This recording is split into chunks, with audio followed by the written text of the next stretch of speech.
Hello friends, स्वागत है आपका आपके अपने लीगल चैनल सोच पर प्रहार में। मैं हूं एडवोकेट सनी शर्मा। दोस्तों, आज के इस वीडियो में मैट्रिमोनियल से संबंधित बहुत ही टेक्निकल पॉइंट्स मैं आपको बताने वाला हूं।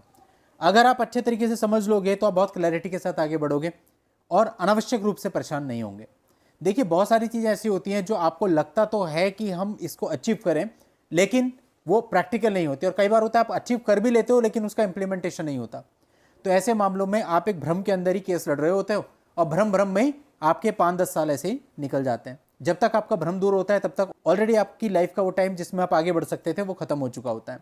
तो ऐसा ना हो, ऐसी क्या चीज़ें हैं वही आज के इस वीडियो में हम डिस्कस करने वाले हैं। बहुत ही इंपॉर्टेंट वीडियो रहेगा, आखिर तक वीडियो में बने रहिएगा। अभी तक भी चैनल को सब्सक्राइब नहीं किया है तो चैनल को सब्सक्राइब करके नोटिफिकेशन बेल पर जरूर क्लिक कर लें ताकि इस चैनल पर आने वाली ऐसी सभी वीडियोज़ की निरंतर जानकारी आपको मिलती रहे। देखिए, आज के समय पर क्या हो रहा है, पत्नियां करोड़ों रुपए की प्रॉपर्टियां कब्जा रही हैं। अब मैं कौन से मामलों की बात कर रहा हूं, जहां पर फेक मामले दर्ज होते हैं। It is not for all women. कुछ मामलों में आजकल देखा जा रहा है कि जो पत्नियां हैं वो पति के माता पिता यानी अपने सास ससुर के घर में चली जाती हैं, एंट्री कर लेती हैं फोर्सफुली। फिर उसके बाद किसी की एडवाइस पर क्या करती है, उनको तंग परेशान करने लगती है। छोटा मोटा तंग परेशान नहीं, डेली 100 नंबर पर कॉल करके कि मेरी सास मुझे पीट रही है, मेरा ससुर मुझे पीट रहा है या मेरा ससुर मुझे छेड़ रहा है। अब ऐसी परिस्थिति में आप बताइए, सास ससुर के सामने क्या ऑप्शन शेष होता है। उनके सामने एक ऑप्शन होता है कि अपने घर को छोड़ दें अगर वो अपनी जान माल की सुरक्षा चाहते हैं। वो सेम करते हैं।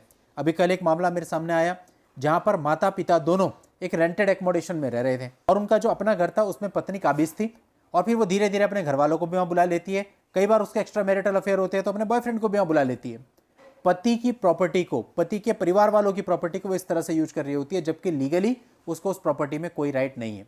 सास ससुर जिन्होंने पाई पाई जोड़ करके लोन पे पैसा लेकर के उस घर को अपने पूरे जीवन की कमाई से बनाया है, उनको अपनी करोड़ों रुपए की प्रॉपर्टी आज के समय पे गंवानी पड़ रही हैं। रीजन बिहाइंड इट कि अब अगर वो क्या करते हैं, कोई केस डालते हैं। लोगों के मन में भ्रम होता है कि हम केस डालेंगे तो हम इससे कब्जा छुड़वा लेंगे। अब for example senior citizen act में आपने एक केस डाला, वहां से हो सकता है ऑर्डर हो सकता है ऑर्डर ना हो। जो कल का मामला था उसके बेस पे उन्होंने कहा जी सास ससुर रह सकते हैं लेकिन बहू भी रहेगी। तो प्रैक्टिकली नहीं है, उस ऑर्डर का कोई बेनिफिट ही नहीं हमें मिला। अब अगर इसको चैलेंज करेंगे फिर पता नहीं कितने साल लग जाएंगे, तब तक तो प्रॉपर्टी यूज कर ही रही है। मीनवाइल लड़की ने डीवी का केस डाल के वहां पे रेसिडेंस राइट मांग लिया। अगर रेसिडेंस राइट उसको मिल जाता है तो वैसे भी कोई भी कोर्ट कहेगा कि भाई उसके रेसिडेंस को फिर आप खत्म नहीं कर सकते। यानी इन शॉर्ट हर तरफ से जीत उसी की हो रही है, वो किसी भी प्रकार से घर से निकाली नहीं जा सकती। अगर आप इविक्शन का सूट डालते हो उसमें सालों लग जाते हैं। अब करें तो आखिर करें क्या, प्रॉपर्टी आपकी गई। और दूसरी बात होती है इस प्रॉपर्टी को आप बेच भी नहीं सकते क्योंकि अगर आप किसी बायर को दिखाने के लिए लाते हो तो वो वहां पर प्रॉब्लम क्रिएट कर देगी, बिकने नहीं देगी। या फिर बिकेगी तो बहुत उल्टे सीधे दाम में बिकेगी क्योंकि दबंग आदमी खरीद ले, मैं अपने हिसाब से खाली करा लूंगा। तो इस तरह की चीजें आज के समय पे घटित हो रही हैं। करोड़ों रुपए का, लाखों रुपए का पति को नुकसान हो रहा है प्रॉपर्टी के लिए। या तो पूरा 100% या कम से कम 50%। जो खरीदेगा तो 50% पे खरीदेगा, इस शर्त पे कि खाली कराने की उसकी जिम्मेदारी है। तो ऐसी परिस्थिति में चीजें सारी खराब हो जाती है। और ऐसा भी है जैसे मामला था, इसमें सास ससुर के साथ तो कभी रही नहीं, रही हस्बैंड के साथ है और मैट्रिमोनियल घर वो उसको बता रही है और वहां पे आराम से वो ऑर्डर ले रहे हैं। अब यहाँ पे पति और पति के परिवार वाले सोचते हैं कि हम इस मकान को बेच सकते हैं। लीगली आप बेच सकते हो जब तक कोई स्टे नहीं है बेचने पर। भले केस हो चुका है तब भी आप बेच सकते हो, आपकी प्रॉपर्टी है, लेकिन बेचोगे कैसे, ये एक बहुत बड़ा सवाल है। तो ऐसे में जाहिर सी बात है आपको औने पौने दाम में जो व्यक्ति खुद जिम्मेदारी ले ले उसको बाहर निकालने की, ऐसे व्यक्ति को आपको बेचना पड़ता है। तो इसका एक ही सॉल्यूशन है कि अगर मैट्रिमोनियल डिस्प्यूट चल रहा है, पत्नी आपके माता पिता के घर के अंदर या आपके किसी फ्लैट के अंदर घुसने की कोशिश कर रही है, उसे किसी भी कीमत पर घुसने ना दें। चाहे पुलिस बुला ले, चाहे गुंडे बुला ले, चाहे कुछ भी कर ले। आपको बिल्कुल बोल्ड बनना पड़ेगा, मैं नहीं आने दूंगा। ज्यादा जोर जबरदस्ती करोगे फिर मैं यहीं पर आत्मदाह कर लूंगा, सब भाग जाएंगे अपने आप, कोई भी बीच में नहीं पड़ेगा। लेकिन बोल्ड बनना पड़ेगा क्योंकि पुलिस को कोई राइट नहीं है कि वो आपके घर के अंदर उसको इस प्रकार से घुसाने दे। क्योंकि अगर प्रॉपर्टी आपके माता पिता के नाम पर है, आप मत घुसने दीजिए, आप मत दरवाजा खोलिए। ना आपको अरेस्ट कर सकती है पुलिस, ना कुछ कर सकती है ऐसे मामले में।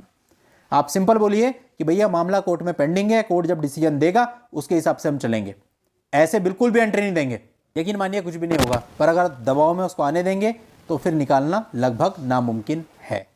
दूसरी चीज, दूसरा भ्रम है चाइल्ड कस्टडी को लेकर के। बच्चों की कस्टडी के लिए लोग बहुत सालों फाइट करते हैं। कई बार होता है कस्टडी मिलती नहीं है, विजिटेशन राइट मिलते हैं। कई बार होता है विजिटेशन राइट और कस्टडी दोनों मिल जाती है लेकिन इंप्लीमेंटेशन नहीं हो पाता।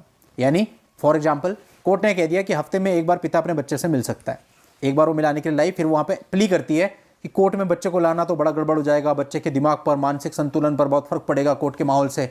तो कोर्ट ऐसे में ऑर्डर करता है कि चलो ठीक है, आप किसी पार्क में मिलवा दो, किसी मॉल में मिलवा दो। अब मॉल में लेके आई, पार्क में लेकर के आई, अगली डेट पे आके एप्लीकेशन आ जाती है, पिछली बार कोर्ट के जो आदेश था उसकी पालना करते हुए मैं इसको मिलाने के लिए ले गई थी और वहां पर उसने बच्चे को छीन कर भागने की कोशिश करी, बच्चे को मारने की कोशिश करी, हार्म करने की कोशिश करी, मेरी जान माल का खतरा है, ये जो है ऑर्डर निरस्त किया जाए। अगली बार से मिलाने नहीं लाती और कई बार तो कोर्ट ही ऑर्डर कर देता है कि खत्म विजिटेशन राइट, और जाकर के उसी दिन एक कंप्लेंट भी दे देती है जिस दिन मिलवाती है पुलिस को साक्ष्य के लिए। तो ऐसे में वो जो ऑर्डर कोर्ट ने कर भी दिया उसका इंप्लीमेंटेशन आप लोग कैसे करवाओगे, इंप्लीमेंटेशन है ही नहीं।